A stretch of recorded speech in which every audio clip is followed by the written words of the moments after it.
বন্দে মাতারম, ভারত মাতা কি জয়, জয় হিন্দ। গোলমাল ঠেকাতে বর্তমানে বিভিন্ন জায়গায় যে সমস্ত অবরোধ, গোলমাল ভাঙচুর হচ্ছে, এই সমস্ত বন্ধ করতে বর্তমানে আমাদের রাজ্য সরকার, মাননীয় মুখ্যমন্ত্রী শুভেন্দু অধিকারী একটা কঠোর আইন আনার কথা চিন্তা করেছেন। খুবই ভালো পদক্ষেপ। কোনো কিছু করতে গেলে শাস্তিটা এমন হওয়া উচিত যে শাস্তির ভয়ে যারা আন্দোলন করবে তারা যেন 5 বার ভাবে। এরকম একটা কঠোর আইন আমাদের রাজ্যে ছিল না।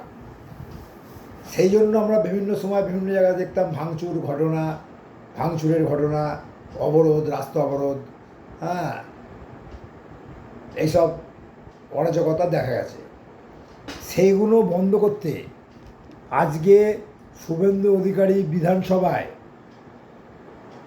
স্বরাষ্ট্র সচিব সঙ্ঘমিত্রা ঘোষকে সঙ্গে নিয়ে নবান্নে একটি বৈঠক করেন এবং এমন আইন করা হবে যে আইনের শাসন কায়েম হবে। যারা দুষ্কৃতী তারা কোনো কিছু অন্যায় করতে গেলে অন্তত 5 বার ভাববে।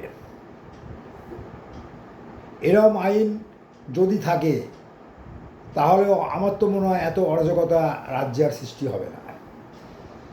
যেমন ধর্ষণের জন্য আগে দেখতাম আকছাড়ি বিভিন্ন জায়গায় ধর্ষণ হচ্ছে, বাচ্চা মেয়ে থেকে আরম্ভ করে স্কুল ছাত্রী থেকে আরম্ভ করে বিভিন্ন জায়গায় ধর্ষণ, বিভিন্ন নেতা মন্ত্রীর ছেলে জড়িয়ে যাচ্ছে।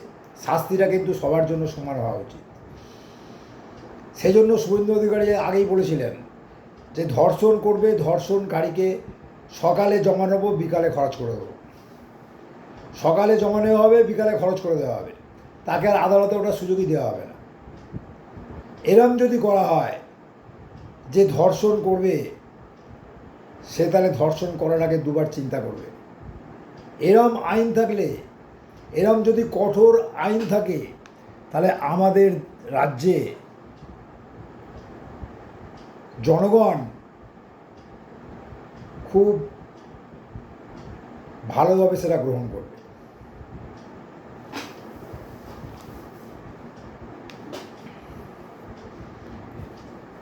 বর্তমানে গ্রেপ্তার হওয়া তৃণমূল নেতা জাহাঙ্গীর খানের মুক্তির জন্য ওনার স্ত্রী যে গণ্ডগোল পাকিয়েছিল, যে অবরোধ কর্মসূচি চালু করেছিল, সেটা বন্ধ করার জন্য পুলিশ এবং সিআরপিএফ দিয়ে রুখতে গিয়ে অনেকে পুকুরে ঝাঁপ দিয়েছে, কেউ ছুটে চলে গেছে, পালিয়ে গেছে। এবং যাদের ধরা হয়েছে, শোনা যাচ্ছে 25 জনকে এরকম ধরা হয়েছে। যাদের ধরা হয়েছে তাদের বিরুদ্ধে এমন ভারতীয় ন্যায় সংহিতায় এমন কঠোর আইন প্রয়োগ করা হবে যাতে যে সমস্ত ক্ষতি হয়েছে সেই ক্ষতিগুলো তাদের নিজস্ব সম্পত্তি বিক্রি করে রাজ্য সরকার আদায় করবে। এরম হওয়া উচিত। এগুলো তো আগে থেকেই করা উচিত ছিল, কিন্তু বিগত সরকার এসবের কিছু ধার ধারেনি। বর্তমান সরকার এগুলো চিন্তাভাবনা করছেন, কারণ বিভিন্ন সরকারি সম্পত্তি আছে, বাস আছে, ট্রাম আছে, বিভিন্ন সময় বিভিন্ন রকমভাবে অবরোধ করে ভাঙচুর করা হয়, আগুন জ্বালিয়ে দেওয়া হয়। তাই এরম যদি আইন থাকে তাহলে যারা দুষ্কৃতীরা এরম অবরোধ ভাঙচুর করবে এবং ধরা পড়লে তাদের কঠোর শাস্তি না হলে, কারোর মনে ভয় না জাগলে সে তাহলে এই জিনিসটা করতে 3 বার ভাববে। তাই মাননীয় মুখ্যমন্ত্রী শুভেন্দু অধিকারী এই যে উদ্যোগটা নিয়েছেন, এই উদ্যোগটা খুব ভালো উদ্যোগ। এই উদ্যোগটা অনেক দিন আগেই আমাদের বিগত সরকারের নেওয়া উচিত ছিল, কিন্তু বিগত সরকার এসবের কোনো ধার ধারেনি। আমরা বিগত দিনে কি দেখেছি? বিভিন্ন নেতা মন্ত্রীর ছেলেরাই নানা রকম দুষ্কৃতিতে জড়িয়ে যাচ্ছে। তাদের কোনো শাস্তি হচ্ছে না, জেল যাত্রাও হচ্ছে না। কিন্তু যদি এরম কঠোর আইন থাকে তাহলে কিন্তু তারা পার পাবে না। যেই হোক, যত বড় হনুই হোক, শাস্তি হবেই।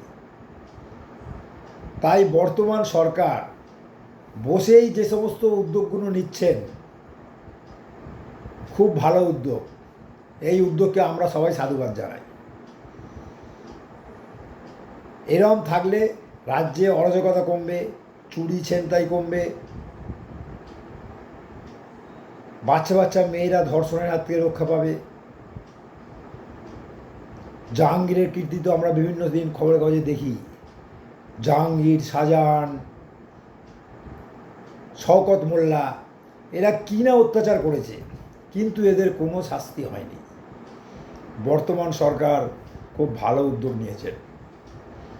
এটা যদি রূপায়িত হয় তাহলে আমাদের রাজ্যের প্রভূত উন্নতি হবে, জনগণ সুষ্ঠুভাবে বাঁচতে পারবেন। নমস্কার।